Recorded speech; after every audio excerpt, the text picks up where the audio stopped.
Hey guys, HappyCattyCrypto here and welcome back to the channel. So before we dive any further into this one guys, subscribe, like, comment, hit the notifications bell to stay informed. And other than that, I hope you had a really nice bank holiday weekend. So here on Tuesday, which is kind of like our Monday moving forward, let's just get straight back into it. And really, what I want to do is start this week with XRP because it's such a fascinating subject. It's highly political.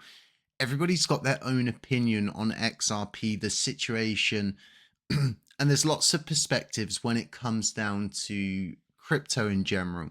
You've got different kind of traders. You've got traders that are thinking about how quickly can I get rich. There's people who trade memes specifically. There's those who are very short-sighted, and there are those that are very long-sighted, not just thinking about themselves, right, but thinking about the future for their families, for their kids, and so on and so forth. And when it comes down to XRP, I honestly see a situation of if you can understand where this thing's going, if you can start to understand all of the different ins and outs and kind of dissect yourself from this idea of you can buy XRP and get rich tomorrow. This is a truly tried and tested cryptocurrency that has set a precedent across the crypto sector for how any court case in the future will go. And it will be used as an example moving forward for more or less every single case. Every defense would be built off of this case. So when it comes down to what XRP has already done, I think it's absolutely priceless. It really is. So there is this whole sort of the external media trying to act as if there's like a divide in opinions, but I don't think it's a divide in opinions. I think it's more a divide in people. So what I mean by that is kind of going back to the whole short-sighted, you've got all of these different perspectives, right, of what people want, what they expect, and the circumstances that surround that, so to speak. If you are to put myself into a category where I look at XRP and think to myself, what kind of play is this? I really do think this is, for me, generational. This is something that I'm thinking about for my kids and my kids, like I said. And obviously, I hope to be in the generation that prospers from this, but I'm looking to try and set up the future for my family moving forward. So, like I was saying, right, when I look at XRP, I see a very big long term goal. So, like I was saying, I don't really agree with this article, but it's interesting to see the ETF situation coming up.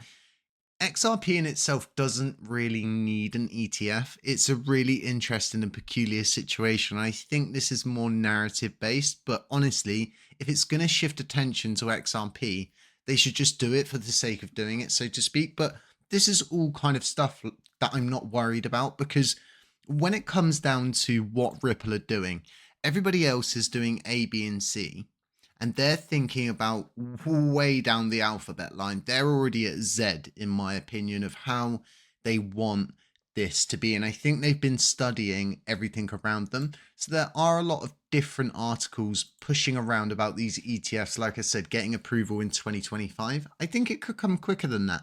I honestly think if the lawsuit ends quicker, the ruling comes quicker, that would probably be top priority. Like I said, we're in an attention market and an ETF seems to be the best narrative at the moment, which is really kind of selling to people. And then what everybody else needs to understand is this is also getting further into the institutional sort of banking financial sector, so to speak. So I'm really excited to keep seeing these ETF sort of articles coming up. So what I want to do is take this screenshot. I want to get this up on screen to show everybody because this is a really good way of actually kind of getting an idea of what exactly XRP are doing because it's decentralized, it's got validators, and the validators have zero incentives to run. And this is where it gets very interesting because they are attracting very big businesses like Google, SBI. There's so many that we could go through and list. We could look at the validator list. We'll do that in another video and we'll take a deep dive into some of the bigger players that are kind of maybe doing it through proxies and all of these different things, right? But when it comes down to, like I said, Ripple, they're studying everybody around them. They're seeing what worked and what failed. And now suddenly, right, it's a substantial gap in the stablecoin market, and more specifically in the decentralized sector. And what Ripple are doing, they're closing down all of these gaps. And it seems like this is just going to be something that's like a grenade. They pull the pin on it and they just drop it into place. So when I look at this, all I see is Terra before the crash. Because if you're part of the Terra ecosystem before the crash, you had a stable coin being, obviously at the bottom here, you can see XRP. But if you put UST in place and then add the abbreviations for all of the different stable coins that was introduced, that's more or less what the UST stable system did.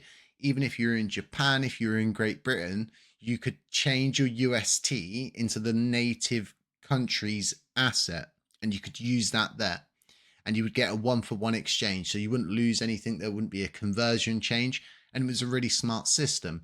Now when it comes down to looking at this, like I said, Ripple are doing the same thing. They're taking the stablecoin system and they're putting it on steroids, and more importantly, it comes, from my perspective, from my understanding, it's business grade. It's the best it could be for a stable coin. And it's, like I said, it's going to come from a tried and tested team. So this is really important because this actually ties into something else that's currently going on. Now, the situation is around May 2024. So like this year. So that'll be on the 28th. There's a new standard settlement that will come in for business for the day after a trade, or what is known as a T+1. And what happens is you've got digital copies, you've got physical copies, and it makes it very complicated with these new regulations and this settlement standard that's coming in. You haven't got as much time to do these things. And this is what really shines a light, kind of what I just had up, what I had up on screen there, what I was showing you, is because XRP has been successfully tested for those cross-border settlements, meaning these can be settled instantly using XRP's technology. If that does not make you bullish, I honestly don't know what will. So when it comes down to Ripple XRP, right, this thing is honestly on steroids. And what a lot of people just don't understand is this isn't a meme coin. It's already got a very, very substantial market cap. And like loads of people are like, oh, you're never going to get rich from it. What you've got to understand is there's people who invested at this thing at the very beginning that have been made rich from it, that have become millionaires in the same way you would become a millionaire from a meme coin. And people are like, oh, these meme coins are running and the utilities are doing nothing. It's like a lot of these utility coins are $1 billion market cap upwards. It takes a lot of inflow and influx to make something like this move. But what people should take in is those escrow unlocks, and the way that it's handled is done in such a professional manner that XRP more or less stays between around 30 cents to $1 range, and it's always kind of like trod around in those zones. We've got a decent trend line forming at the moment, and with all of the different ETF talk, obviously this new settlement standard coming in, it looks like they're unintentionally pushing the ball into Ripple's court. So it's going to be really interesting. I'm really excited. I'll leave links to both of those articles as well, and I'll leave another link as well to some insights on understanding those settlement cycles, so you can better understand what does that T+1 mean. You can deep dive into all of these things and kind of do your own research in your own time, better understanding things moving forward, which is really important in crypto. If you want to become a good trader, if you want to make better gains, if you want to make better decisions, then you should try best educate yourself where and whenever you can. So guys, like I was saying at the beginning of the video, subscribe, like, comment, hit the notifications bell to stay informed. And other than that, stay safe, stay humble, stay aware. And as always, I'll catch you in the next one.